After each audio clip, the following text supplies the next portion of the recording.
حبیب روم کی قید میں آئے تو رومن 10 آدمی تھے، 9 قتل کر دیے. یہ بڑے خوبصورت تھے، لمبے چوڑے تھے، تو اس کو ایک رومی سردار نے اپنا غلام بنا لیا. پھر اس نے کہا کہ اگر تو عیسائی ہو جائے تو میں اپنی بیٹی بھی دیتا ہوں، اپنی ریاست بھی دیتا ہوں. تو انہوں نے فرمایا کہ سارا ملک عرب بھی دے دے اور ملک روم بھی دے دے، میں ایک پل کے لیے بھی اپنا دین نہیں چھوڑ سکتا. پھر اس کو ایک ترکیب سوچی. اس نے ایک گھر پورا خوبصورت فرنشڈ، اس میں ان کو بند کر دیا اور شراب بھی رکھ دی، کھانا بھی رکھ دی. ایک خوبصورت لڑکی کو تیار کیا کہ اس سے گناہ کرواؤ. وہ آ گئے، وہ گناہ کی دعوت دے رہی، یوں بیٹھوں. 3 دن گزر گئے، 3 راتیں کچھ نہ کھایا، نہ نظر اٹھائی، نہ پیا. 3 دن کے بعد وہ لڑکی کہنے لگی تو کیا بلا ہے، نہ تو نے کھایا نہ تو نے پیا نہ تیری نظر اٹھی، کون ہے تو، کیا ہے تو، تمہیں کون روکتا ہے؟ تو فرمایا کہ اب تو میرے لیے شراب بھی حلال ہے جس حال پر میری پیاس پہنچ چکی، اور سور پکا کے رکھا ہوا تھا کہ یہ گوشت بھی میرے لیے حلال ہے جس سطح پر میری بھوک پہنچ چکی ہے، لیکن میرے رب سے مجھے حیا ہے جو مجھے دیکھ رہا ہے. میں یہ کام نہیں کر سکتا. لڑکی 3 دن کی بجائے 30 دن یہاں بیٹھی رہے، میں یہ کام نہیں کر سکتا.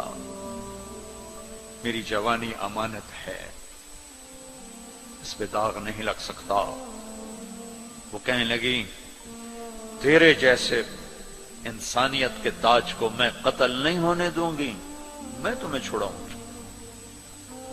باہر نکل کے کہنے لگی سردار تو نے مجھے کس کے پاس بھیجا ہے؟ لوہا ہے، نہ کھایا نہ پیا، یا پتھر ہے کہ ایک دفعہ اس نے نظر اٹھا کے نہیں دیکھا، میں کہاں سے اس پہ ہاتھ ڈالتی.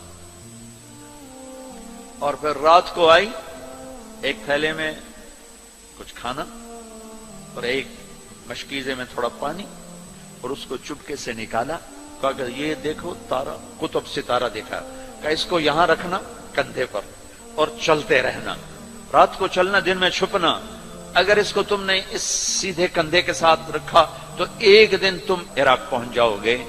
یہ کردار تھا جس نے صحرا نشینوں کو کیسر اور کسرا کے اوپر جھنڈے گاڑنے کی طاقت عطا فرمائی، توفیق عطا فرمائی اور قوت اور قدرت دی. اپنی 24 گھنٹے کی زندگی میں تمہاری ہاسٹل لائف ہے، پارٹیاں نہ بنو. میرے دیش کو مذہبی نفرت نے بھی برباد کیا ہے اور سیاسی نفرتوں نے بھی برباد کیا ہے. سارا ملک زوال کا شکار ہے.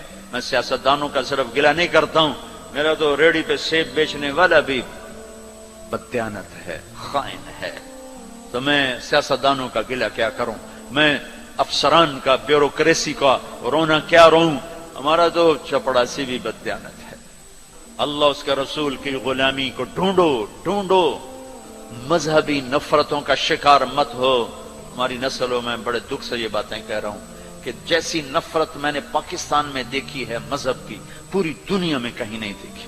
مذہب کا اختلاف کب نہیں تھا؟ میرے نبی کی موجودگی میں صحابہ میں اختلاف تھا، نبی کی موجودگی میں اختلاف تھا. اختلاف ختم ہی نہیں ہو سکتا. محبت کرنا سیکھو.